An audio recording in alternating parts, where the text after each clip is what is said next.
علی بھائی پہلا سوال انتہائی کریٹیکل ہے۔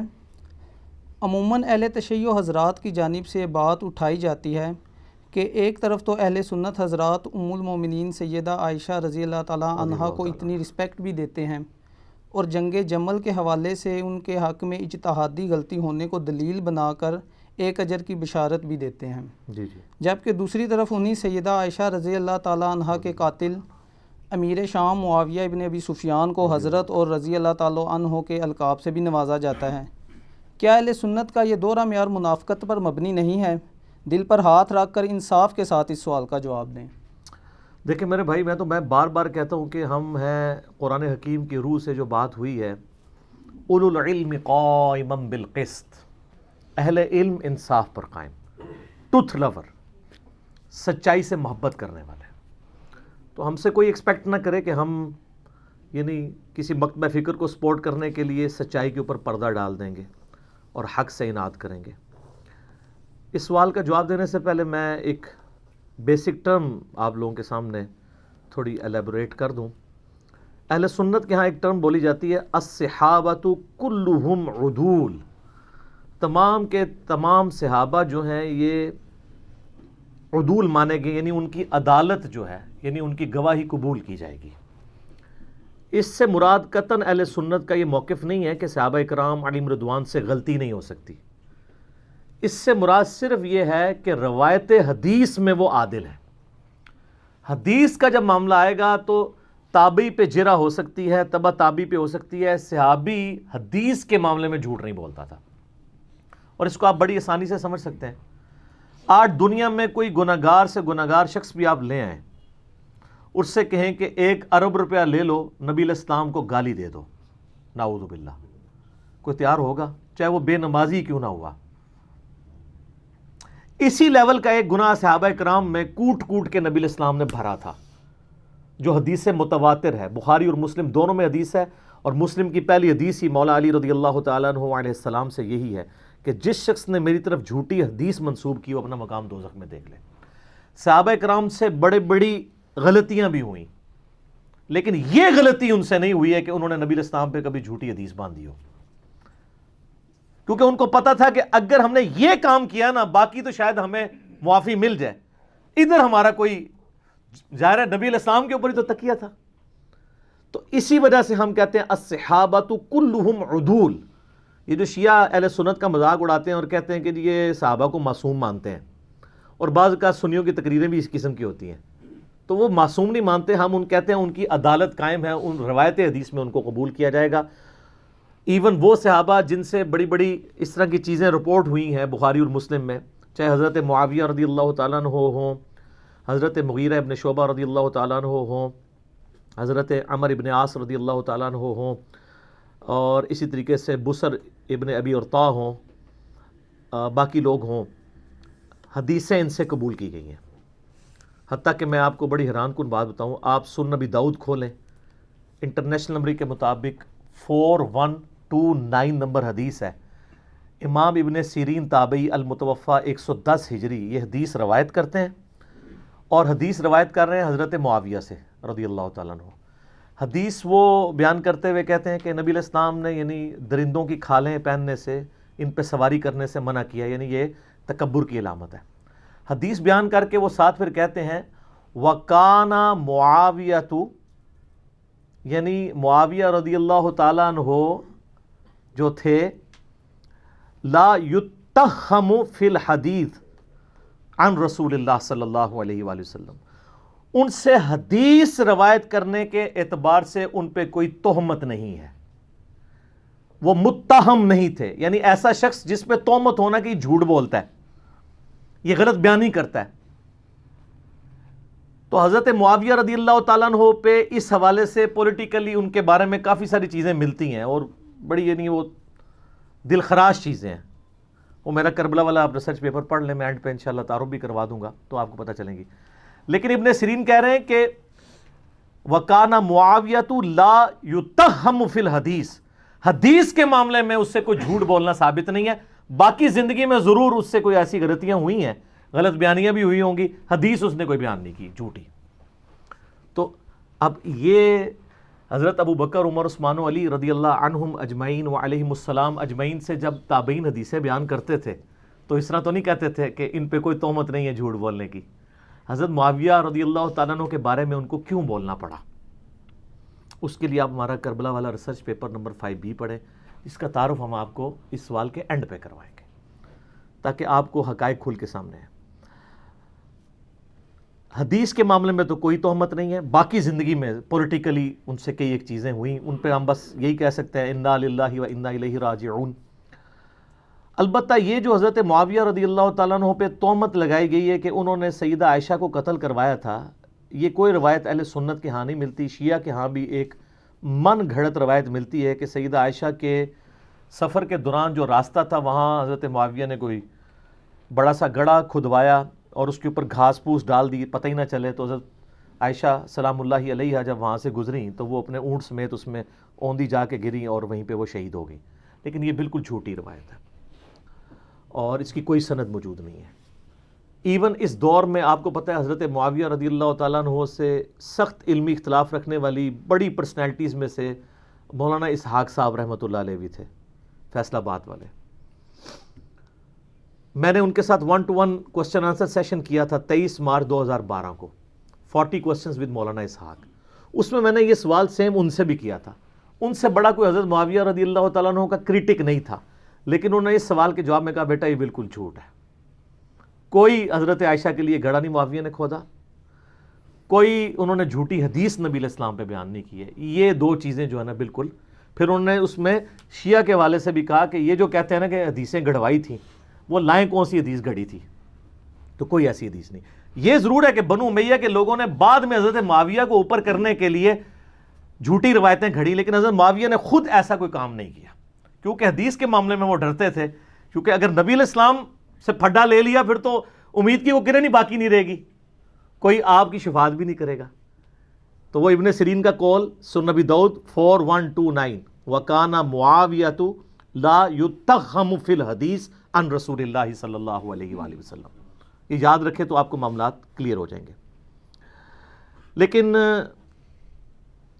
جو جنگ جمل کے حوالے سے آپ نے بات کی، میں اس کو آج سکپ کروں گا کیونکہ اس کے اوپر میری آلریڈی ویڈیوز ریکارڈڈ ہیں. حدیث حوب، کتوں والی حدیث جو ہے، اب وہ آپ یوٹیوب پہ میرا کلپ لاکھوں لوگوں نے دیکھا ہے. اور رہا اجتہادی خطا والا معاملہ بھی، اس میں نے اس میں بتایا کہ سیدہ عائشہ بعد میں روتی تھی. صحیح بخاری میں موجود ہے کہ انہوں نے کہا کہ مجھے میری سوکنوں کے ساتھ دفن کرنا، میں نہیں چاہتی کہ ابو بکر، عمر اور رسول اللہ کی وجہ سے لوگ میری تعریف کریں. بخاری میں بس اتنی حدیث ملتی ہے. لیکن المصنف ابن ابی شیبہ میں ملتا ہے کہ انہوں نے یہی حدیث بیان کرتے ہوئے، یعنی یہ بات کرتے ہوئے کہا کہ مجھ سے رسول اللہ کی وفات کے بعد جو کام سرزد ہوا ہے وہ ایسا ہے کہ میں نہیں چاہتی کہ مجھے نبی الاسلام کے ساتھ حجرے میں دفن کیا جائے. اندازہ کریں. اس پہ شیخ البانی رحمہ اللہ اس حدیث کو سلسلہ احادیث صحیحہ میں لے کے آئے ہیں اور باقاعدہ اس میں انہوں نے لکھا ہے، بڑی ڈیٹیل گفتگو لکھی ہے. انہوں نے کہا شیعہ تو 12 اماموں کو معصوم مانتے ہیں، سنیوں کی حرکتوں سے لگتا ہے یہ سارے صحابہ کو معصوم مانتے ہیں. یہ ماننا پڑے گا کہ حضرت طلحہ، زبیر، حضرت عائشہ سے غلطی ہوئی اور حضرت عائشہ بعد میں شرمسار تھیں اور انہوں نے بخاری کی اس حدیث کو کوٹ کیا، مصنف ابن ابی شیبہ کی اس حدیث کو کوٹ کیا سلسلہ احادیث صحیحہ میں انٹرنیشنل نمبر کے مطابق 474 نمبر. اور اس میں وہ کہتے ہیں کہ جی یہ اس بات کا ثبوت ہے کہ سیدہ عائشہ شرمسار تھی اپنے اس سفر کے اوپر جو انہوں نے کیا. ظاہر قرآن میں تو واضح سورۃ الاحزاب میں حکم ہے نبی کی بیویوں گھروں میں ٹھہری رہو. خیر یہ ٹاپک الگ ہے لیکن میں اس کو اس طریقے سے ایڈریس نہیں کرنا چاہتا ورنہ وہ پھر ایک آج کے ٹاپک سے وہ چیز ہٹ جائے گی. سیدہ عائشہ کو تو قتل نہیں کروایا، وہ اپنی موت خود مری ہیں اور یہ حدیثیں بخاری کی اس بات کا ثبوت ہیں کہ وہ باقاعدہ بلا کے اپنے نزا کے عالم میں وسیعتیں عبداللہ ابن زبیر کو کر رہی ہیں. حضرت ابو ہریرہ نے جنازہ پڑھایا ہے، اوپنلی مدینہ شریف میں جنازہ ہوا ہے، ہزاروں لوگ شریک ہوئے ہیں. کوئی ایسی چیز رپورٹ نہیں ہوئی ہے کہ ان کو نعوذ باللہ اس طریقے سے قتل کیا ہو. لیکن یہ بات بالکل ٹھیک ہے کہ ام عائشہ سلام اللہ علیہا حضرت معاویہ رضی اللہ تعالیٰ عنہ کی جو ظلم و ستم والی پالیسیز تھیں اپنے مخالفین کے خلاف، اس سے سخت نالاں تھیں اور ڈائریکٹ افیکٹو بھی تھیں. اور اس حوالے سے گھنٹوں گفتگو ہو سکتی ہے. اس کانٹیکسٹ میں ایک بنیادی حدیث جو آپ کو پوری ڈاکٹرائن یا ڈاکٹرن اگر صحیح پروننسیشن کی جائے وہ کلیئر کرے گی. وہ صحیح مسلم میں حدیث ہے, انٹرنیشنل نمبر کے مطابق 4776. عبداللہ بن عمر بن عاص رضی اللہ تعالیٰ عنہ خانہ کعبہ کے دیوار کے ساتھ ٹیک لگائے ہوئے بیٹھے ہوئے تھے. ایک شخص ان کے پاس آیا جس کا نام تھا عبد الرحمن بن عبد رب الکعبہ تابعی. تو عبداللہ بن عمر بن عاص وہاں حدیث بیان کر رہے تھے کہ آپ کو اپنے وقت کے حاکم کی, امیر کی اطاعت کرنی چاہیے. وہ سنتا رہا. اینڈ پہ اس نے کہا کہ کیا واقعی آپ نے رسول اللہ سے یہ بات سنی ہے کہ جس طرح کا بھی حکمران ہو اس کی اطاعت کی جائے؟ ان کا ہاں, میری کانوں نے سنا, میری آنکھوں نے نبی علیہ السلام کو دیکھا, میرے دل نے محفوظ کیا.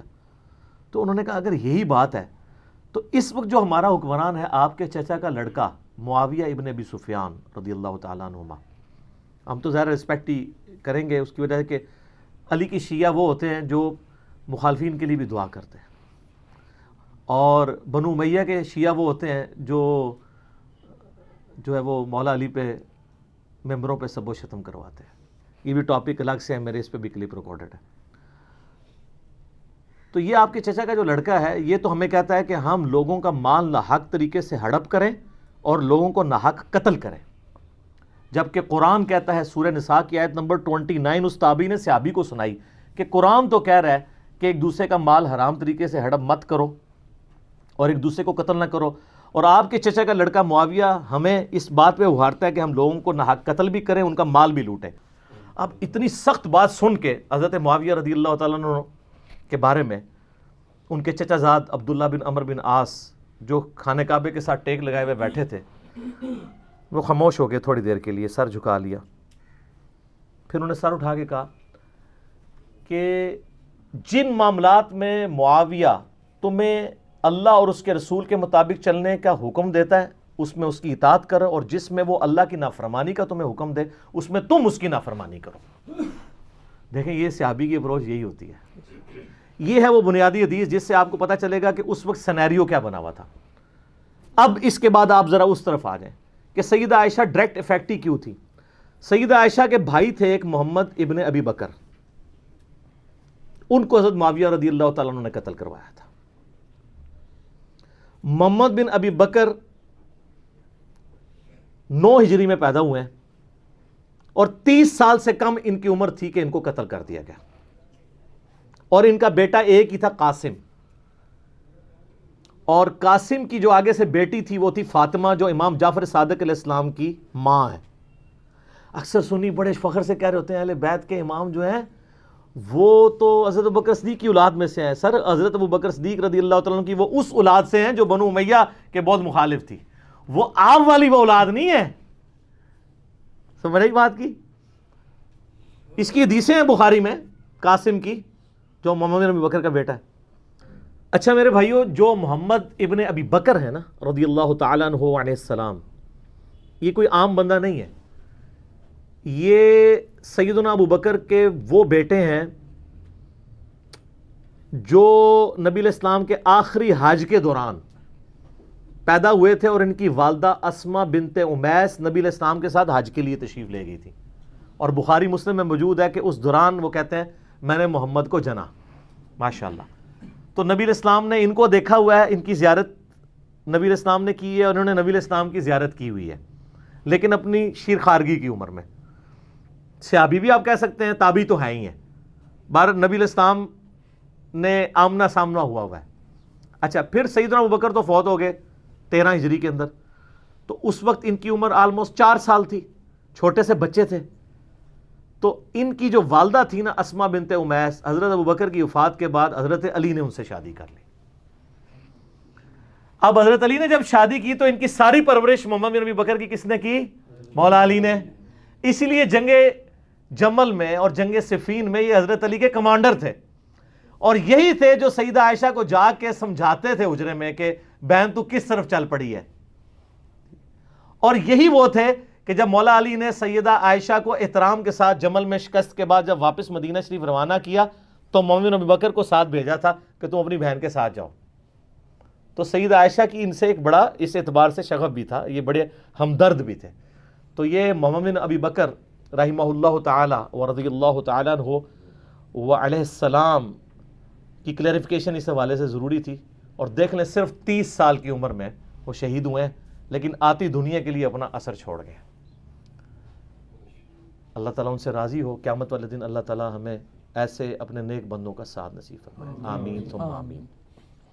تو ان کو حضرت علی نے اپنے دور میں مصر کا گورنر لگایا تھا اپنے دور خلافت میں. قیس بن سعد سے حکومت نہیں سنبھالی جا رہی تھی، پیچھے سے مالک اشتر کو بھیجا، اس کو زہر دے کے مروا دیا گیا دشمنوں کی طرف سے. تو محمد بن ابی بکر مصر کے گورنر تھے، تو ظاہر کوفے سے دور تھا، شام کی باؤنڈریز لگتی تھی، وہاں سے حضرت معاویہ کی چھاپہ دار جو ٹیمیں ہیں وہ حملے کرتی تھی. تو محمد بن بکر کو قتل کروا دیا، حتیٰ کہ ایک گدھے میں ان کی لاش رکھ کے اس کو آگ لگا دی گئی. استغفر اللہ. اور یہ اس کے اوپر اجماع ہے، کوئی دنیا میں اس کا انکار نہیں کرے گا. ہماری اہل سنت کی تمام کتابوں میں موجود ہے، جتنی بھی صحابہ کرام کی بایوگرافی پہ لکھی گئی ہیں، آپ چاہے وہ آپ تاریخ طبری پڑھ کے دیکھ لیں، ابن جریر المتوفیٰ 310 ہجری، تاریخ ابن کثیر کی المتوفیٰ 774 ہجری، آپ الاستیاب امام ابن عبد البر کی پڑھ کے دیکھ لیں، المتوفیٰ 468 ہجری. آپ کو ساری کتابوں میں ابن اسیر کی جو ہے اسود الغابہ المتوفیٰ 630 ہجری، جس کی شرح ابن حجر اسقلانی المتوفیٰ 852 ہجری، الاصابہ انہوں نے لکھی. 8000 صحابہ کرام کے حالات زندگی اس میں لکھے ہیں، اردو میں ترجمہ ہو کے آ چکی ہے. آپ اس میں محمد بن ابی بکر کا پڑھ لیں، ان کے ساتھ کیا ہوا تھا. حتیٰ کہ صحیح مسلم شریف میں بھی اس کا ذکر موجود ہے، انٹرنیشنل نمبر کے مطابق 4722 اشارتاً صحیح مسلم میں آتا ہے. اما عائشہ سے ایک بندہ مصر سے ملنے کے لیے آیا، تو انہوں نے پوچھا ہاں مصر کے حکمران کی کیا حالت ہے، کیونکہ اما عائشہ کے بھائی کو مار کے تو وہاں حضرت معاویہ نے اپنا حکمران لگا دیا تھا، اور مصر جو ہے وہ چھین لیا تھا حضرت علی سے. تو ظاہر ہے جو دنیا دار بادشاہ ہوتے ہیں وہ اپنے چمچوں کو نوازتے ہیں. تو ان کا ہمارا جو گورنر ہے وہ تو بہت اچھا ہے، ہمارا خرچہ پانی ختم ہو جائے خرچہ دے دیتا ہے، ہمارا اگر گھوڑا مر جائے نیا گھوڑا خرید کے دے دیتا ہے، اور اگر کوئی غلام مر جائے تو نیا غلام دے دیتا ہے. تو سیدہ عائشہ نے کہا کہ جو کچھ تم لوگوں نے میرے بھائی محمد ابن ابی بکر کے ساتھ کیا، تمہارے اس مصر کے گورنر نے اور اس پارٹی نے،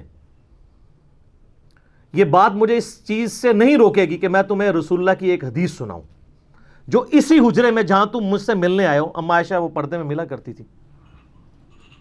اسی حجرے میں نے اللہ کے محبوب صلی اللہ علیہ وآلہ وسلم سے سنا تھا کہ آپ علیہ السلام یہ دعا کیا کرتے تھے، اے اللہ جو حکمران اپنی رعایا کے ساتھ سختی کرے تو بھی اس کے ساتھ سختی فرمانا، اور جو اپنی رعایا کے ساتھ نرمی کرے تو بھی اس کے ساتھ نرمی فرمانا. اور جو کچھ تم لوگوں نے میرے بھائی کے ساتھ کیا، یعنی وہ یہ کہنا چاہ رہی تھی کہ اللہ تعالیٰ ہی اس کا پھر بدلہ ہمیں لے کے دے گا، جو کچھ تم لوگوں نے میرے بھائی کے ساتھ محمد ابن ابی بکر کے ساتھ کیا رضی اللہ تعالی عنہما وعلیہم السلام. تو سیدہ عائشہ اس وجہ سے حضرت معاویہ سے ناراض تھی. یہ تو ایک بھائی کا آپ نے سنا. ایک دوسرا بھائی تھا، وہ تھا عبد الرحمن بن ابی بکر، اور وہ ایسا بھائی تھا کہ اس کی ماں اور سیدہ عائشہ کی ماں بھی سیم تھی. ادھر تو باپ سیم تھا، ماں الگ تھی. عبد الرحمن بن ابی بکر ہمارے سب کانٹیننٹ کے اعتبار سے سگا بھائی تھا. ویسے تو سگا بھائی ہوتا ہے جب باپ ایک ہو جائے ماں ڈیفرنٹ بھی ہو. تو اس کے بارے میں آپ صحیح بخاری اٹھا کے دیکھ لیں، 4827 نمبر حدیث ہے انٹرنیشنل نمبر کے مطابق. مروان جب حجاز کا گورنر ہوتا ہے، مسجد نبوی میں خطبہ دیتے ہوئے وہ بار بار یزید ابن معاویہ کا ذکر کرتا ہے تاکہ وہ بیعت لے حضرت معاویہ کے بعد ان کے بیٹے کے لیے. یہ بخاری کے الفاظ ہیں. اور اس کے لیے ظاہر جب وہ فضائل و برکت، جیسے یہاں بھی ہوتا ہے کہ امت کے وسیع تر مفاد میں، یا میرے عزیز ہم وطنوں، یہ وہی چیز. تو اللہ تعالیٰ نے امیر المومنین کو یہ بات سجھائی ہے. اچھا، یہ بخاری میں بھی حدیث ہے، اور یہ آپ کو ڈھونڈنا کو مشکل نہیں ہے. آپ تفسیر ابن کثیر کھول کے سورۃ الاحقاف پارہ نمبر 26 میں آیت نمبر 17 کے کانٹیکسٹ میں بخاری کی حدیث اور جتنی اور حدیثیں ہیں، یہ حدیث المستدرک للحاکم کے اندر بھی موجود ہے بڑی ڈیٹیل کے ساتھ، اور یہ حدیث سنن نسائی الکبریٰ کے اندر بھی موجود ہے بڑی ڈیٹیل کے ساتھ. اور یہ سارے کے سارے ترک حافظ ابن کثیر المتوفا 774 ہجری نے سورۃ الاحقاف آیت نمبر 17 کے کانٹیکسٹ میں ساری حدیثیں ایک جگہ جمع کر دی ہیں، بخاری کی، حاکم کی، نسائی کی، باقی کتابوں کی۔ پہلے میں بخاری والا حصہ بتاتا ہوں آپ کو۔ تو بخاری کے الفاظ ہیں، عبد الرحمن بن ابی بکر کھڑے ہوئے اور انہوں نے اس حاکم وقت کو کچھ کہا۔ اب امام بخاری نے یہ نہیں بتایا کہ کیا کہا، لیکن یہ بات سمجھ آ گئی کہ گل چوبے علی کی تھی، اگر وہ لگ گئی جا کے، کیونکہ وہ بھی اس قسم کی باتیں کر رہا تھا۔ وہ باتیں میں آپ کو دوسری کتابوں سے، حاکم سے اور سنن نسائی الکبریٰ سے بتاؤں گا، اور تفسیر ابن کثیر کھول کے آپ لوگوں کے گھروں میں ہوگی، پڑھ لیں، PDF فریلی اویلیبل ہے۔ تو اس کے بعد بخاری کے الفاظ ہیں کہ وہ مروان کو غصہ آیا، اس نے کہا پکڑو اسے، گرفتار کرو، آج کے دور میں نیب کے حوالے کرو۔ تو سیدنا عبد الرحمن بن بکر فوراً جا کے مسجد نبوی کے ساتھ ایڈجسٹنٹ اما عائشہ کا حجرہ تھا، اس میں جا کے چھپ گئے۔ اب اتنے تو کوئی بغیرت نہیں تھا، اتنی عوام دیکھ رہی تھی، حضرت عائشہ کے حجرے میں تو کوئی گھس نہیں سکتا تھا، وہ تو محرم تھے، ان کے بھائی تھے۔ تو مروان کا غصہ نہیں ٹھنڈا ہوا، اس نے باہر سے کہا ہاں ابو بکر کے بیٹے، تو ہی ہے نا جس کے بارے میں وہ آیت نازل ہوئی ہے سورۃ الاحقاف آیت نمبر 17، کہ یہ کہتا ہے کہ میرے ماں باپ مجھے کہتے ہیں کہ جب ہم مر کے مٹی ہو جائیں گے تو دوبارہ سے زندہ کیے جائیں گے، یہ تو اگلے لوگوں کی کہانیاں ہیں۔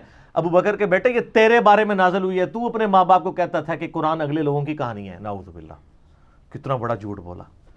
تو سیدہ عائشہ سے برداشت نہیں ہوا، وہ حجرے کے اندر سے ہی بولی، انہوں نے کہا آل ابی بکر کے بارے میں کوئی آیت ایسی نازل نہیں ہوئی ہے سوائے سورہ نور کی وہ آیات جو میری برات میں نازل ہوئی تھی، حدیث افک والی، تو آل ابی بکر کے اوپر الزام لگاتا ہے۔ بخاری میں اتنی حدیث ہے، لیکن فلنگ دی بلینکس موجود ہے، انہوں نے بلینکس امام بخاری نے چھوڑی ہیں، وہ فل کی ہیں حاکم نے اور سنن نسائی الکبریٰ میں، اور حافظ ابن کثیر نے بھی کر دی سورۃ الاحقاف آیت نمبر 17 میں۔ وہ کیا ہے کہ مروان نے کہا کہ امیر المومنین جو ہے نا یہ چاہتے ہیں کہ اپنے بعد اپنے بیٹے کو نامزد کر دیں، جس طرح کہ ابو بکر نے بھی تو عمر کو نامزد کیا تھا، حالانکہ وہ بھی مشورے سے کیا تھا، اور دوسرا عمر حضرت ابو بکر کے بیٹے تھے، تو کیا وہ مطلب وہ کس طریقے سے ریزیمبلنس بنا رہا تھا، تو اس پہ ابو بکر کے بیٹے کو غصہ تو آنا تھا نا۔ تو ابو بکر کا بیٹا عبد الرحمن بن بکر وہاں کھڑا، اس نے کہا سیدھی طرح کہہ تیرا امیر المومنین معاویہ کیسر و کسرا کے طریقے پہ چلنا چاہتا ہے، ابو بکر اور عمر کے طریقے پہ نہیں۔ ہائے ہائے ہائے ہائے، اے وہ گل سی جیڑی بخاری میں لکھا ہے، کچھ کہا انہوں لگ گئی آگ، انہوں نے کہا پڑھو انہوں، پھر آگے بخاری میں آتا ہے، اور اس میں آگے موجود ہے کہ سیدہ عائشہ نے اندر سے کہا اسکت، چپ کر، بکواس بند کر، آل ابی بکر کے بارے میں کوئی ایسی آیات نازل نہیں ہوئی سوائے میری برات میں۔ اور ان حدیثوں میں آگے موجود ہے البتہ مروان تیرے بارے میں موجود ہے، جب تو اپنے باپ حکم کی پشت میں تھا، رسول اللہ نے کہا تھا حکم پہ لعنت، اس کی اولاد پہ لعنت، تو اسی لعنت کا ٹکڑا ہے۔ حضور نے تو پہلے ان دونوں باپ بیٹا کو حضور نے مدینہ بدر کر دیا تھا، حضرت ابوبکر کے ساتھ بڑی سفارشیں کی، حضرت عثمان نے واپس لانے کی، کوئی رشتہ دار تھا نہیں آنے دیا، حضرت عمر نے نہیں آنے دیا، پھر حضرت عثمان اپنے دور میں رشتہ داری کی وجہ سے لے آئے، اور حتیٰ کہ اپنی بیٹی کا نکاح بھی مروان سے کر دیا، اور پھر وہی گھاٹے فٹ ہو گیا۔ اسی کی وجہ سے مسلمان رعایا پھر حضرت عثمان کے خلاف ہوگی، ایک تلخ حقیقت ہے۔ یوٹیوب پہ میرا کلپ دیکھ لیں، حضرت عثمان کی شہادت کے اصلی اسباب، جعلی اسباب نہیں، جی عبداللہ بن سبا تھا، 40,000 صحابہ اس کے پیچھے لگ گئے، یعنی حضور کے تربیت یافتہ صحابہ 40,000، ایک ابن سبا نے ان کی مت مار دی، بالکل جھوٹ ہے۔ میں نے بخاری مسلم سے اپنے پمفلٹ میں، جس کا تعارف میں اینڈ پہ کرواؤں گا، یہ سارا کچھ کھول دیا ٹروتھ۔ اچھا اب ظاہر ہے جب یہ دشمنی ہو تو آپ کیا سمجھتے ہیں دشمنی ختم ہوتی ہے؟ ساری اہل سنت کی تاریخی کتابیں جن کا میں نے حوالہ دیا ہے، اس میں ملتا ہے کہ عبد الرحمن بن ابی بکر پھر جا کے چھپ گئے، کچھ عرصے بعد کسی غار سے ان کی لاش ملی، وہ لاش لا کے پھر مکے میں لا کے دفنایا گیا ان کو قبر پہ، قبر کے اندر۔ اب ظاہر ہے کہ یہ غار میں ایک بندہ چھپا ہو، وہاں سے لاش ملے تو نامعلوم افراد، چند نامعلوم افراد نے، اور وہ نامعلوم افراد کون سے ہو سکتے ہیں؟ ظاہر ہے جو اس سسٹم کے بینیفیشری تھے۔ ہم نام نہیں کسی کا لیتے، جہاں نام تھا میں نے نام لے کے کہا، جہاں نام نہیں ہے صرف نامعلوم افراد ہیں، وہ آپ کو خود پتہ چل رہا ہے کون نامعلوم افراد ہیں۔ حتیٰ کہ جامعہ ترمذی میں موجود ہے 1055 نمبر حدیث انٹرنیشنل نمبر کے مطابق، اما عائشہ عبد الرحمن بن ابی بکر کی قبر پہ آئیں، روئیں، وہاں پہ آ کے اشعار پڑھے، وہ بڑے دردناک عربی کے اشعار ہیں کہ ایک زمانہ تھا اے میرے بھائی، ہم اکٹھے گھر میں رہتے تھے، ہم نے کبھی سوچا بھی نہیں تھا ہم ایک دوسرے سے کبھی جدا بھی ہوں گے، اور آج یہ حالت ہے کہ ہمیں یہ یاد بھی نہیں کہ ہم دونوں اکٹھے تھے، اور اگر میں تیری موت کے وقت تیرے پاس موجود ہوتی اور ساتھ یہ کفن دفن والا معاملہ کرتی تو میں تیری قبر پہ بھی نہ آتی، چونکہ تو میری غیر موجودگی میں فوت ہوا ہے، اس لیے میں تیری قبر پہ آئی ہوں۔ تو آپ اس پورے سینیریو میں دیکھیں محمد بن بکر کے ساتھ کیا کیا ان لوگوں نے. عبد الرحمن بن ابی بکر کے ساتھ 2 بھائی اماں عائشہ کے اس طریقے سے دنیا سے رخصت ہوئے. اس پورے کانٹیکسٹ میں اب آپ کو حدیث سمجھ آئے گی جو مسند امام احمد میں موجود ہے, المستدرک للحاکم کے اندر موجود ہے, اور شعیب آرنوت جو مسند امام احمد کی تحکیم کرنے والے ہیں, انہوں نے اس حدیث کو صحیح کہا ہے. امام حاکم نے اس حدیث کو صحیح کہا ہے. بڑی ڈیٹیل حدیث ہے. اس میں آتا ہے کہ حضرت معاویہ اپنے دور میں حضرت عائشہ سے ملنے کے لیے آئے. سیدہ عائشہ نے کہا کہ اے معاویہ, تجھے اللہ کا خوف نہیں آتا جو کچھ تو نے حجر ابن عدی اور ان کے ساتھیوں کے ساتھ کیا؟ حجر ابن عدی شیعان علی میں سے تھے, شروع کے مسلمانوں میں سے تھے. ان کو حضرت معاویہ نے ظلماً شہید کروایا. وہ پوری ڈیٹیل آپ کو مستدرک الحاکم میں ایک پورا چیپٹر ہے حجر ابن عدی کا. وہ سر میری ویڈیوز دیکھ کے امام حاکم نے نہیں, میری پیدائش سے بھی وہ پہلے کا ہے, 1000 سال پہلے. وہ 13 حدیثیں آپ پڑھیں, آپ کے آنسو نہیں رکیں گے کس ظلم کے ساتھ حجر ابن عدی کو قتل کروایا گیا. صرف اس بات پہ کہ یہ جمعے کی نماز لیٹ کر دیتے تھے, ممبروں پہ سب و شتم حضرت علی پہ کرتے تھے, یہ مخالفت کرتے تھے. اور اس شخص کی قبر وہاں پہ کھودی گئی جو علاقہ حضرت عمر کے دور میں حجر ابن عدی نے فتح کیا ہوا تھا. ہائے ہائے ہائے. اور آخری وقت میں کہا گیا کہ بچت کی ایک صورت ہے کہ حضرت علی پہ لعنت کر دو, چھوڑ دیں گے. ان کا پوری زندگی علی سے عشق کیا. اب موت کو دیکھ کے تو میں حضرت علی کے اوپر سب و شتم کر دوں. اور کہا 2 نفل پڑھنے کی اجازت دو, اور نفل تیزی سے پڑھے. اور کہا میں نے اس لیے تیزی سے پڑھے تاکہ تمہیں یہ نہ ہو کہ میں موت کو ڈیلے کرنے کے لیے نماز اس طرح پڑھ رہا ہوں, میں نے زندگی میں کبھی اتنی تیز نماز نہیں پڑھی. اور پھر کہا وصیت کی لوگوں کو. ایران والوں نے حجر ابن عدی کے اوپر, جن کو آپ کہتے ہیں صحابہ کو نہیں مانتے, انہوں نے پوری ایک فلم بنائی ہے حجر ابن عدی کے اوپر, یوٹیوب پہ رکھی ہے اردو ڈبنگ کے ساتھ. تو انہوں نے وہاں پبلک کو وصیت کی کہ مجھے میری انہی بیڑیوں میں اور انہی خون آلود کپڑوں میں دفن کرنا ہے, قیامت والے دن پولیس رات پہ میں معاویہ کا گریبان پکڑوں گا. ان کے ساتھی بھی قتل کیے گئے صرف ایک ٹسل کے اندر کہ حضرت علی کے سپورٹر کیوں ہے. اب حجر ابن عدی ان کے ساتھیوں کا جب قتل ہوا, سیدہ عائشہ تو پھر بڑی دکھی تھی اس کی وجہ سے. تو حضرت معاویہ جب ملنے کے لیے آئے, مسند امام احمد المستدرک الحاکم میں موجود ہے, شعیب آرنوت نے کہا حدیث صحیح ہے. کہا معاویہ تجھے کوئی خوف نہیں آیا, تو نے حجر ابن عدی اور ان کے ساتھیوں کے ساتھ جو کچھ کیا, اور تجھے ڈر نہیں لگتا کہ میں ایک بندہ مقرر کروں جو چھپ کے تیرے اوپر وار کرے اور تجھے قتل کرتے؟ یعنی حضرت عائشہ کا غصہ کس لیول کا تھا کہ میں گریلا وار کروا کے تجھے مروا نہ دوں. تو انہوں نے کہا کہ ام المومنین, ہم آپ سے یہ ایکسپیکٹ نہیں کرتے کہ آپ ایسا کریں گی, کیونکہ ہم نے نبی علیہ السلام سے یہ سنا ہے کہ مومن کبھی چھپ کے وار نہیں کرتا. لوگوں کو حدیثیں سنانی, کس کو؟ اماں عائشہ کو. اور پھر کہا کہ اماں یہ بتائیں آپ کا جو میں نے خرچہ پانی لگایا ہوا ہے اس معاملے میں تو کوئی, اور وہ انہوں نے نہیں لگایا ہوا تھا, وہ تو آپ کو مال غنیمت میں سے مسلمانوں کو وظیفہ ملتا تھا, حضرت عمر کے دور کا شروع ہوا تھا, اس میں تو کوئی آپ کو شکایت نہیں ہے. تو انہوں نے کہا مجھے اس معاملے میں کوئی شکایت نہیں, یہ شکایت تھی جو میں نے تمہیں کی ہے. تو انہوں نے کہا اماں یہ کام چھوڑیں, ہمیں اپنے کام دنیاوی چلانے دیں, ہمارا معاملہ اور اللہ کا معاملہ, ہمیں ہماری سیاست والے معاملات میں آپ دخل نہ دیں. آپ اندازہ کریں. اور یہ ہمیں تاریخ سے روایتیں لا کے دیتے ہیں کہ جی وہ جناب جی حضرت عائشہ کہتی تھی میری زندگی بھی معاویہ میں لگ جائے.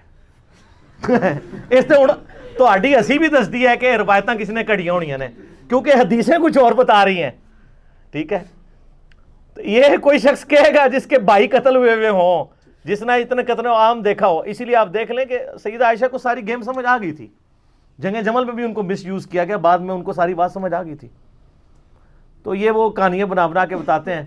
تو اب اس پورے سینیریو میں دیکھیں, اماں عائشہ سلام اللہ علیہا کو بڑا قلق تھا حضرت معاویہ رضی اللہ تعالیٰ عنہ کے اس طرح کے ایٹیچیوڈ کے اوپر, اس لیے انہوں نے یہ بات کی. اور میں آپ کو بتاؤں, میں گھنٹوں فی الودی بول سکتا ہوں ہمارے جو ائمہ اہل سنت تھے ان کی کتنی سخت رائے اس کی وجہ سے بنی.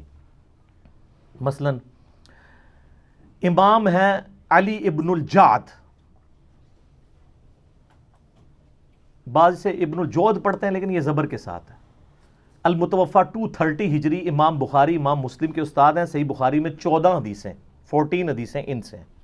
امام احمد بن حنبل کے بھی استاد، امام بخاری کے استاد. ان کی حدیث کی کتاب بھی ہے مسند علی ابن الجود جعد، جس طرح کہ مسند امام احمد ہے. سکہ سرٹیفائیڈ سنی امام. ان کے بارے میں ابن حجر اسقلانی تہذیب التقریب میں صحیح سند کے ساتھ لے کے آئے ہیں. اور شیخ زبیل زئی صاحب رحمہ اللہ تعالیٰ نے اپنی جو وہ قیام رمضان کی تعداد رکھتوں کی وہ جو کتاب ہے اس میں بھی نقل کیا ہے. یہ کہا کرتے تھے اگر مجھے قیامت والے دن یہ بات پتہ چلے کہ اللہ تعالیٰ معاویہ کو عذاب دے رہا ہے تو مجھے یہ برا نہیں لگے گا، کیونکہ مجھے پتہ ہے اس نے امت کے ساتھ کیا کیا ہوا ہے. وَلِعَوْذُ بِاللَّهِ تعالیٰ. لیکن ہم نے کبھی ایسی بات نہیں کی ہے. ہم بخاری مسلم کی حدیثیں بیان کر کے بھی نیم رافضی ڈکلیئر ہو جاتے ہیں چند ناسبیوں کی طرف سے جو آلموسٹ اب ختم ہو چکے ہیں، اپنے فرقے کی وہ میت پہ ہی نوحہ کر رہے ہیں. لیکن اس کو وہ اہل سنت کا امام مانتے ہیں جو کہہ رہے ہیں مجھے تو عذاب کا بھی سنا تو مجھے برا نہیں لگے گا. اور یہ ایک امام نہیں سر، کئی امام. ادھر تو سب کانٹیننٹ میں حنفی زیادہ ہے نا. آپ نے امام بدر الدین عینی کا نام سنا ہوا ہے؟ المتوفا 855 ہجری. امام عینی جو ہے امام حنیفہ کے بعد چند جو بڑے امام ہیں نا حنفیوں کے ان میں سے ایک ہے، کیونکہ انہوں نے صحیح بخاری کی شرح لکھی ہے عمدۃ القاری. وہ جو عمدۃ القاری ہے نا شرح، اس میں صحیح بخاری کی ایک حدیث ہے انٹرنیشنل نمبر کے مطابق 7083، جہاں وہ جنگ صفین میں عمار ابن یاسر کے قتل کے بارے میں ڈسکشن کرتے ہوئے، بخاری مسلم دونوں میں حدیث ہے نا کہ عمار کو ایک باغی جماعت قتل کرے گی، عمار ان کو جنت اور اللہ کی طرف بلائے گا، وہ جماعت دوزخ کی طرف بلائے گی. صحیح بخاری 2812. بڑے سخت الفاظ ہیں. اس حدیث کو ڈسکس کرتے ہوئے ایک اور موقع پہ صحیح بخاری کے اندر 7083 نمبر حدیث کہ اگر ایک مسلمان دوسرے کے خلاف تلوار اٹھا لے، اس حدیث کے کانٹیکسٹ میں ڈسکس کرتے ہوئے عمدۃ القاری کے اندر جو ہے نا امام بدر الدین عینی نے جو کچھ لکھ دیا ہے نا سرکار، وہ اتنا سخت ہے. یہ میرے پمفلٹ میں ڈلا ہے کہ اس کا تعارف اینڈ پہ آپ کو کرواؤں گا. میں آپ کو صرف ورڈ بائی ورڈ وہ پڑھ کے سناتا ہوں. وہ کہتے ہیں کہ امام کرمانی نے کہا کہ سیدنا علی اور حضرت معاویہ دونوں ہی مجتہد تھے. زیادہ سے زیادہ یہ ہو سکتا ہے کہ حضرت معاویہ کو اجتہاد میں خطا لاحق ہو گئی ہو، ان کو 1 اجر ملے گا جبکہ سیدنا علی کو 2 اجر ملیں گے. اعلیٰ یہ بھی کہانی ہے. وہ بخاری مسلم میں حدیث ہے کہ حکمران وقت اگر غلط اجتہاد کرے تو اسے 1 اجر ہے اور اگر صحیح کرے تو 2 ہے. مخالفین کو تو باغی کہا گیا ہے، ان کے لیے تو حدیث ہی نہیں ہے، ادھر سے پکڑ کے فٹ کرنے کی کوشش کرتے ہیں. یہ حدیث ہی کچھ اور تھی. بہرحال تو وہ آگے لکھتے ہیں کہ یہ کرمانی نے تو یہ کہا، لیکن میں کہتا ہوں، امام عینی حنفی کہتے ہیں کہ حضرت معاویہ کو خطا کو اجتہادی خطا کیسے کہہ دیا جائے اور ان کے اجتہاد پہ کیا دلیل ہے، حالانکہ ان کو یہ حدیث بخاری اور مسلم کے حوالے سے پہنچ چکی تھی کہ آپ علیہ السلام نے فرمایا افسوس ابن سمیہ کو ایک باغی جماعت قتل کرے گی، اور ابن سمیہ عمار ابن یاسر ہے اور ان کو حضرت معاویہ کے گروہ نے جنگ صفین میں قتل کیا. کیا حضرت معاویہ اس پہ راضی نہیں ہے کہ اللہ تعالیٰ ان کو برابر چھوڑ دے، چہ جائے کہ ان کو سیدنا علی کی بغاوت پر 1 اجر بھی ملے؟ یہ حنفی سارے ٹھیکیدار بنے ہوئے ہیں نا. اے اپنے امام کے آپ ورڈ پڑھیں. اچھا، اس کے علاوہ آپ نے ایک اور بڑا نام سنا ہوگا، ملا علی قاری. سنا ہے نا؟ بڑے مشہور ہیں. المتوفا 1014 ہجری. انہوں نے مشکات کی شرح لکھی ہے مرقات المفاتیح. پوری دنیا میں ایک اتھینٹک شرح مانی جاتی ہے، کوئی شک نہیں اس میں، کمال کام کیا انہوں نے. اس میں جب مشکات میں حدیث آتی ہے نا یہ عمار کو باغی جماعت قتل کرے گی، انٹرنیشنل نمبر کے مطابق مشکات میں بھی یہ بخاری مسلم کے حوالے سے آئی ہے 5878 مشکات کے اندر. تو اس حدیث کے تحت ملا علی قاری، جنہوں نے میری ویڈیوز نہیں دیکھی ہوئی تھی، میری ویڈیوز سے بہت پہلے ان کے کمنٹس پڑھیں آپ، سنیں جی ورڈ بائی ورڈ. میں کہتا ہوں کہ جب حضرت معاویہ پر واجب تھا کہ وہ اپنی بغاوت سے رجوع کر کے خلیفہ برحق حضرت علی کی اطاعت کی طرف آ جاتے، مخالفت چھوڑ دیتے اور خلافت منفیہ یعنی نفع حاصل کرنے کی طلب سے یہ خلافت کے حوالے سے اس کو ترک کر دیتے، جو انہوں نے نہیں کیا، تو اس سے ظاہر ہوتا ہے کہ وہ باطن میں باغی تھے اور ظاہر میں خون عثمان کو ڈھال بنائے ہوئے تھے. وہ کہتے ہیں گل وچ کوئی اور ہے، حضرت عثمان کا نام یوز ہو رہا تھا، اندر مسئلہ کچھ اور تھا. یہ میں نہیں، ملا علی قاری.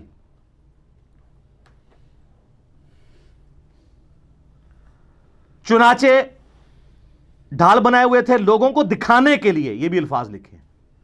چنانچہ یہ حدیث ان کے پوشیدہ چیز کو ظاہر کرنے والی ہے، یعنی عمار کو باغی جماعت قتل کرے گی، اور ان کی بغاوت کو روکنے والی ہے. تاہم کتاب تقدیر میں اسی طرح لکھا ہوا تھا جیسا کہ ہوا ہے. ان کے عمل اور رویے کی وجہ سے قرآن اور حدیث دونوں مہجور اور متروک ہو گئے. وہ کہتے ہیں قرآن اور سنت کو پش پش ڈال دیا امیر شام نے. یہ کون کہہ رہا ہے؟ ملا علی قاری. سر ٹروتھ لور ہر زمانے میں موجود ہوتے ہیں. اچھا، ایک اور بہت بڑا امام جس کو سارے ہی مانتے ہیں، ابن حجر اسقلانی، جس نے فتح الباری لکھی ہے بخاری کی شرح، المتوفا 852 ہجری. وہ بخاری میں ایک حدیث آتی ہے، 2-3 حدیثیں کٹھی ہیں ذکر معاویہ والے چیپٹر میں. تو اس کے کانٹیکسٹ میں انہوں نے کچھ کامنٹس کیے ہیں، وہ بھی ہم نے اپنے ریسرچ پیپر میں ڈالے. میں ورڈ بائی ورڈ آپ کو پڑھ کے سناتا ہوں. میرا ایک یوٹیوب پہ کلپ بھی ہے، حضرت معاویہ رضی اللہ تعالیٰ عنہ ماموں، وہ کہتے ہیں نا وہ خال المومنین ہے. اس میں بھی میں نے یہ پڑھ کے سنایا تھا، اس میں بھی میں آپ کو پڑھ کے سنا دیتا ہوں. ابن حجر اسقلانی فتح الباری میں لکھتے ہیں، جو بخاری کی حدیث تھی نا 3766 ذکر معاویہ والی، کہتے ہیں امام بخاری نے یہاں صحیح بخاری میں حضرت معاویہ سے متعلق باب کے عنوان میں صرف ذکر معاویہ بیان کیا ہے اور فضائل معاویہ یا معاویہ کی منقبت جیسے الفاظ استعمال نہیں کیے، کیونکہ اس حدیث سے کوئی فضیلت معلوم ہی نہیں ہوتی. البتہ سیدنا عبداللہ ابن عباس کا حضرت معاویہ کے لیے فقی اور صحابیت کا بیان کرنا ہی بطور فضیلت کافی ہے. وہ حدیث یہ تھی کہ حضرت معاویہ ایک وتر پڑھا کرتے تھے. تو لوگوں نے آ کے ابن عباس کو بتایا کہ یہ تو ایک وتر پڑھتے ہیں، یعنی باقی نہیں پڑھتے ہوں گے نا، 3 ہی پڑھتے ہوں گے. تو انہوں نے کہا معاویہ کو چھوڑ دو، وہ فقی ہے، صحابی ہے. تو ابن حجر بھی کہہ رہے ہیں اس سے فضیلت اگر ثابت ہوتی تو امام بخاری اس میں باب باندھتے ہیں، اور یہ بات کی بالکل ٹھیک ہے. کیونکہ شرح معانی الاثار جسے طحاوی شریف بھی کہتے ہیں، امام طحاوی المتوفا 321 ہجری، وہ بھی ان حدیثوں کو ڈسکس کر کے اپنی سند سے ایک حدیث لے کے آئے ہیں، اور انہوں نے کہا کہ یہ تو ابن عباس نے تقیہ کیا تھا. وہ ایک اور روایت لے کے آئے ہیں جس میں وہ کہتے ہیں کہ جب ان کو بتایا کہ حضرت معاویہ ایک وتر پڑھتے ہیں تو انہوں نے کہا اس حمار سے پوچھو کہ اس نے یہ ایک وتر کہاں سے نکال لیا. اور ترجمہ کرنے والے نے بھی حمار لکھا ہے. حمار عربی میں کہتے ہیں ڈونکی کو، گدھے کو. تو ترجمے نہیں نیچے کیا، تو میں نے وہ دکھایا تھا، وہ دیوبندیوں نے چھاپی ہوئی ہے، طحاوی شریف شرح معانی الاثار. تو وہ ابن حجر اس پہ کہہ رہے ہیں. تاہم امام ابن ابی عاصم نے حضرت معاویہ کے مناقب میں ایک رسالہ لکھا. اسی طرح کا کام ابو عمر غلام اور ابو بکر نقاش نے بھی کیا، اور امام ابن جوزی نے بھی من گھڑت احادیث والی کتاب الموضوعات، موضوعات شریف، گھڑی حدیثیں، ان میں بھی کچھ روایتیں ذکر کر کے امام اسحاق کا یہ قول نقل کیا ہے کہ حضرت معاویہ کی فضیلت میں صحابی ہونے کے سوا کوئی چیز ثابت نہیں ہے. اور یہ صرف ابن جوزی المتوفا 597 ہجری نے نہیں لکھا، ابن تیمیہ نے منہاج السنہ میں المتوفا 728 ہجری یہی قول لکھا ہے ابن تیمیہ نے. اور اس کا شاگرد امام ذہبی المتوفا 748 ہجری سیر اعلام النبلاء میں انہوں نے سیم یہی قول نقل کیا ابن اسحاق کا کہ حضرت معاویہ کے فضائل میں صحابی ہونے کے علاوہ کچھ بھی ثابت نہیں ہے. وہ جو کچھ عادی مادی ادھر ادھر لے کے آتے ہیں نا، وہ سب کا کیٹاگوریکل ڈینائی کرتے ہیں، کچھ بھی ثابت نہیں. اچھا، ابن حجر اسقلانی پھر مزید لکھتے ہیں کہ یہی وجہ ہے کہ امام بخاری نے بھی اپنے استاد امام اسحاق بن راہویہ پر اعتماد کرتے ہوئے حضرت معاویہ کے لیے لفظ فضیلت یا منقبت استعمال نہیں کیا، بلکہ صرف ذکر معاویہ لکھا. تاہم اپنی گہری نظر سے ایسا استنباط فرمایا، یعنی حضرت معاویہ کو صحابی ثابت کر کے، جس سے روافظ کی بھی سرکوبی ہو. رافضی بھی دوسری ایکسٹریم پہ ہے نا، وہ ان کی صحابیت کا بھی انکار کرتے ہیں، تو ان کا رافضیوں کا بھی رد کیا اور ناسبیوں کا بھی کر دیا.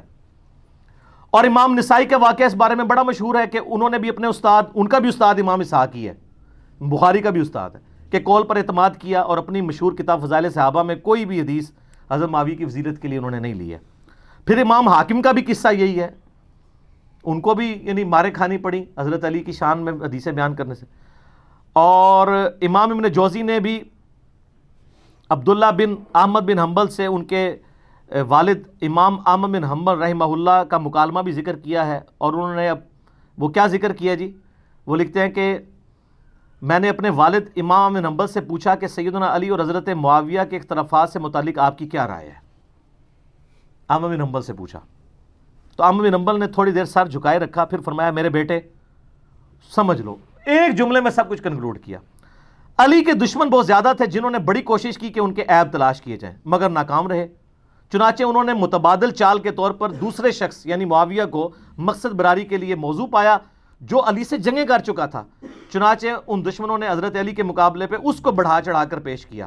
ابن حجر اسقلانی لکھتے ہیں کہ امام بن حنبل کے اس جواب میں اشارہ ہے کہ کچھ لوگوں نے حضرت معاویہ کے لیے بے بنیاد فضائل گھڑ لیے جن کی کوئی اصلیت نہیں ہے۔ یہ حقیقت ہے کہ حضرت معاویہ کے لیے روایات فضیلت تو بہت آئی ہیں مگر ان احادیث میں سے کوئی بھی اصول محدثین پر اسنادی حیثیت سے صحیح نہیں ہے، اسی لیے امام اسحاق بن راہویہ اور امام نسائی نے اس موقف کو بڑے یقین سے اختیار کیا ہے کہ حضرت معاویہ کے لیے صحابیت کے علاوہ کوئی بھی فضیلت ثابت نہیں ہے۔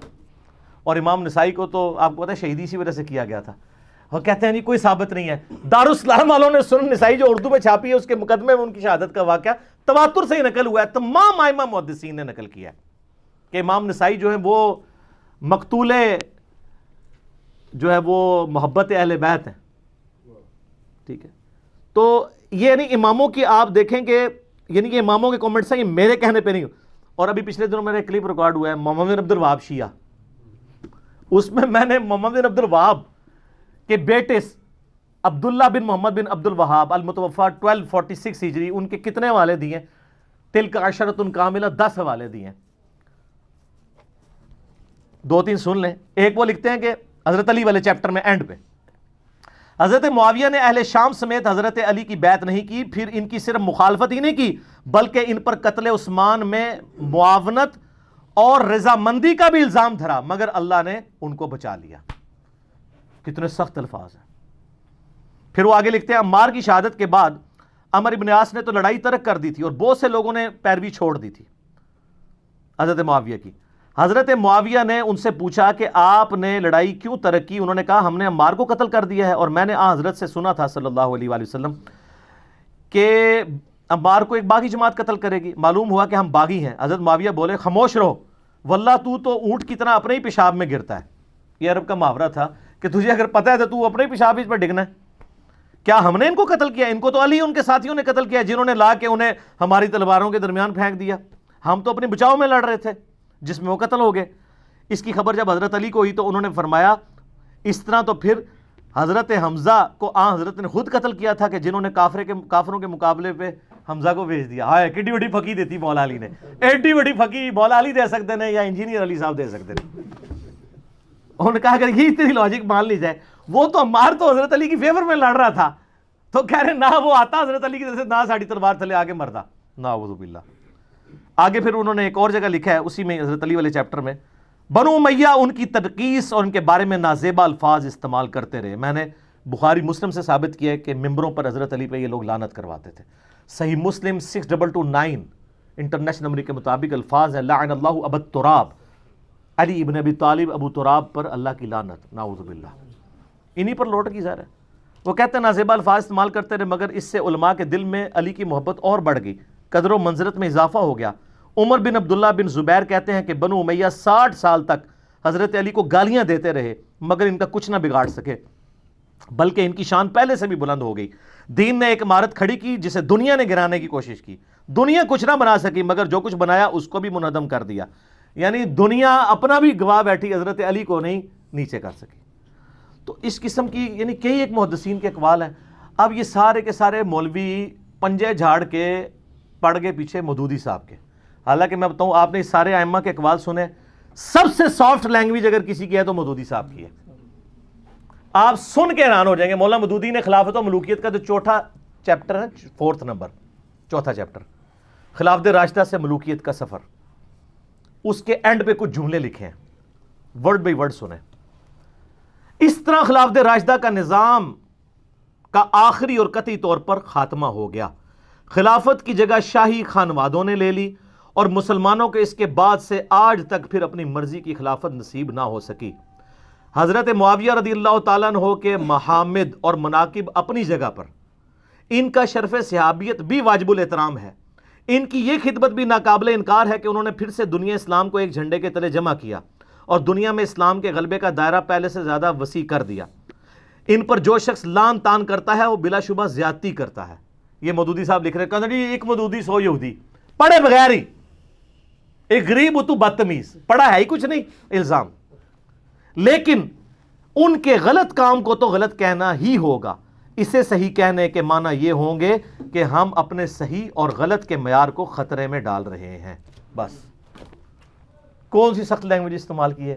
یعنی 6 جملوں میں سے 5 تعریفی ہیں اور ایک میں کہا کہ یار اولو العلم قائما بالقسط بنو, ورنہ کل کو کوئی بھی بندہ جو ہے نا وہ اپنی غلطیوں کی جعلی تعویلات کرنا شروع کر دے گا. یہ کوئی کرائٹیریا نہیں ہے کہ آپ اس طریقے سے چیزیں پکڑیں اور کسی شخص کے بارے میں اس کا جھوٹا دفاع کریں, اس کی وجہ سے دین کی عمارت ہی گرنی شروع ہو جائے. تو مودودی صاحب کے پیچھے لوگ پنجے جھاڑ کے پڑ گئے. اللہ کے فضل سے میں نے جو ہے نا وہ ہمت دکھائی اور یہ کہتے تھے تاریخی روایتیں. ویسے اب خلافت و ملوکیت کا ایک نیا ورژن آیا جس میں پوری تخریج ہوئی ہے کہ پہلے بھی حوالے دیے تھے, اب ذرا ڈیٹیل کے ساتھ ہے, جلد نمبر یہ وہ. ہم اس کو یعنی اپنی ویڈیو میں JPGs کے طور پہ ایڈ کریں گے. خلافت و ملوکیت سارے لوگ لے کے پڑھیں. ویسے 400 روپے مارکیٹ میں قیمت ہے, ہول سیل پرائز میں کارڈ والی آلموسٹ 250 کی اور گتے والی 300 کے قریب مل جائے گی. ہم کوشش کر رہے ہیں اپنی اکیڈمی میں منگوا لیں ہول سیل پرائز والی, پھر آپ لوگ منگوا بھی سکتے ہیں یہاں سے انشاءاللہ تعالی. میں نے بات کی ہے ان سے, پبلشر سے ان کے. تو خلافت و ملوکیت آپ پڑھیں تو آپ کو پوری ڈاکٹرن سمجھ آ جائے گی. پھر بھی میں نے اس پورے مقدمے کا دفاع کیا, اور یہ جو کہانی کراتے ہیں جی پہلے خلافت و ملوکیت اور تھی اب والی اور ہے, اور جب 1967 میں انہوں نے لکھی ہے نا اسی وقت مولوی ان کے خلاف ہو گئے تھے, اور وہی عبارتیں اگر آج والی میں موجود ہیں وہ آپ کے مولویوں کی کتابوں میں تو ہے نا جس پہ گرفت کی ہوئی ہے, تو اس کا مطلب تبدیل نہیں ہوئی. جھوٹ بول رہے ہیں, پہلے دن سے وہی ہے, کوئی تبدیل نہیں کی ہے. وہ ہے اتنی مضبوط کتاب ہے. میرا یوٹیوب پہ کلپ بھی ہے خلافت و ملوکیت کے دفاع پہ, وہ آپ دیکھ لیں. دیوبند کے اپنے علماء نے بھی دفاع کیا ہے, مفتی عامر عثمانی کا میں نے بتایا تھا.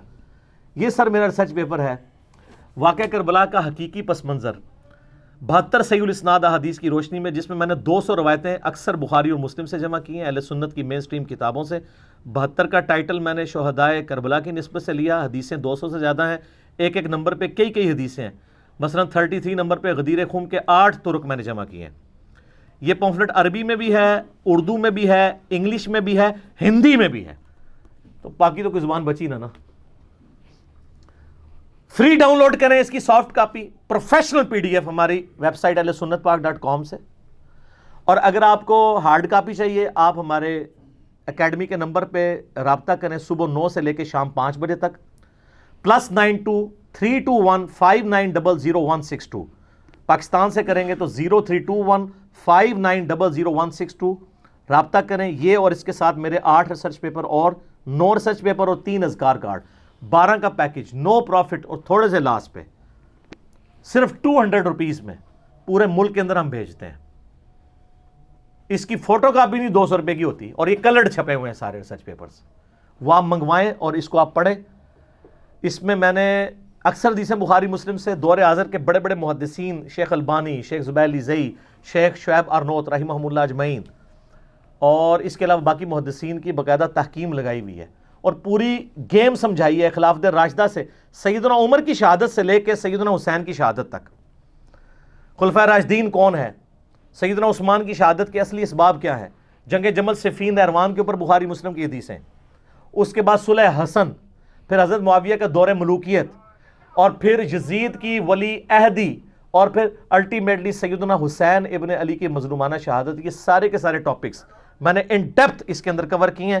آپ اس کو منگوائیں, خود بھی پڑھیں, اور پھر آپ نے نا اس کو پڑھنے کے بعد ایک بار جھوم کے کہنا ہے کیا, نہ میں وابی نہ میں بابی, میں ہوں مسلم علمی کتابی. ہم علمی کتابی ہیں, بابوں کے ماننے والے نہیں ہیں. ٹھیک ہوگا جی. ابھی اذان مغرب ہوا چاہتی ہے, تو اذان مغرب کا وقفہ کر لیتے ہیں, چھوٹا سے وقفے کے بعد ملتے ہیں انشاءاللہ.